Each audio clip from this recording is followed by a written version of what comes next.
Sinampahan ng 7 counts of plunder sa Office of the Ombudsman si Alaminos City, Pangasinan Mayor Hernani Braganza at iba pang lokal na opisyal. 11 incumbent barangay captain at 4 na dating kapitan ng Alaminos ang naghain ng reklamo kaninang umaga. Anila, marami raw proyekto si Braganza na hindi pa rin natatapos kahit napondohan na. May mga ghost project din daw si Braganza. Base rin daw sa record ng Commission on Audit, may 38 million pesos umanong unliquidated cash advances si Braganza simula noong 2004 hanggang 2011. Tumata yung legal counsel ng mga barangay captain ang abogado ni Pangasinan Governor Amado Espino. Si Braganza ang tumulong noon kay Bugalyon Pangasinan Mayor Rodrigo Orduña para masiwalat ang umano'y pagkakasangkot ni Espino sa Hueteng sa Pangasinan.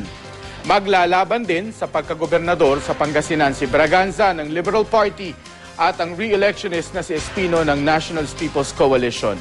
Pero, giit ng mga barangay captain, walang kinalaman dito ang pagsasampa ng kaso laban kay Braganza.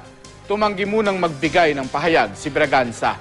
Pag-aaralan daw muna nila ang kaso.